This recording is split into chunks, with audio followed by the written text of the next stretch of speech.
is a factor in their decision making, in my view.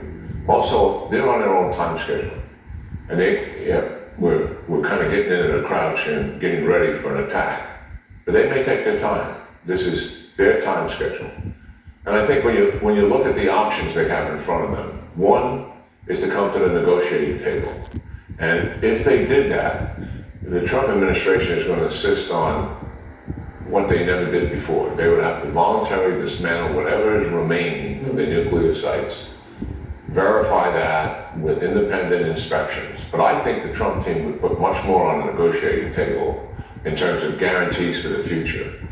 Complete dismantling of their entire ballistic missile infrastructure. This is manufacturing centers, global supply chain, the launchers, the stockpile, whatever they have left.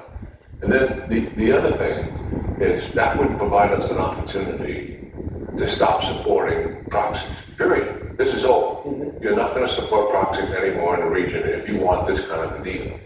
And the last thing is, not only are you not going to support it, but you're going to stop your malign and aggressive behavior. In other words, you're going to change your behavior completely in the region. And then, and only then, will we insist on a ceasefire. And then and only then would we put on the table sanctions relief, which is something they would want.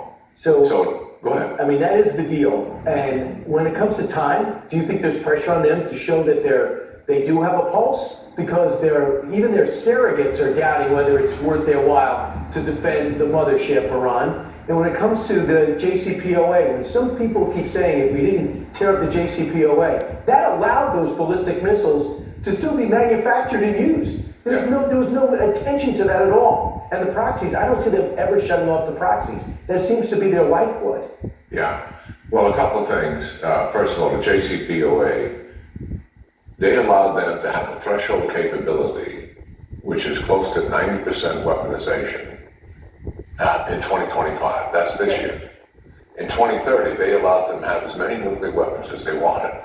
That is, and people forget this. And this is why we walked away from the deal. The deal was supposed to prevent them having nuclear weapons, and the deal permitted them to have nuclear weapons. And that is why President Trump tore the deal up. Here's the other options that are remaining for them. They could just continue the fight with Israel.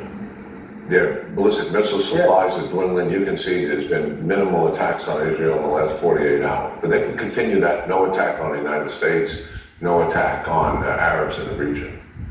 They could do a limited but symbolic thing to deal with what you're suggesting. There's humiliation among the elites and the power structure. People, 80% of them. The ones that are still alive. The people that are trying to survive Israeli attacks and the rest of it. That's where their primary focus is. But when they have time, they're going to be delighted in the fact that this regime may be on its last steps.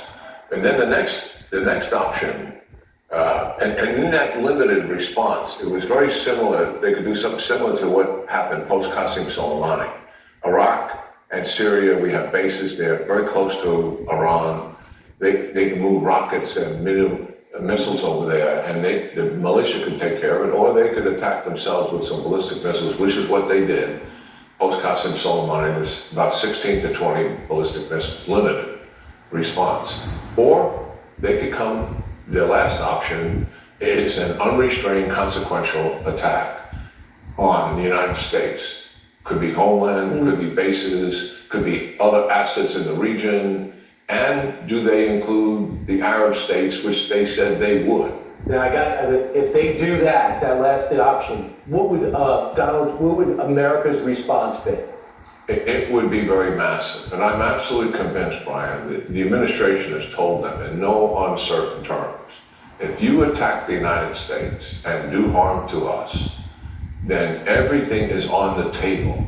Every target in your country is on the table.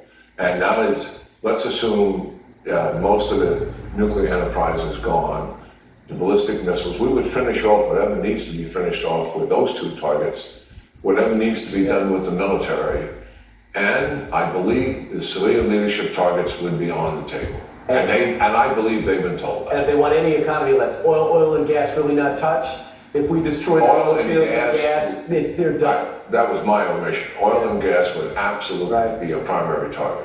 Fascinating time. General, thanks so much. Appreciate it. We'll see how this unfolds. We did report earlier.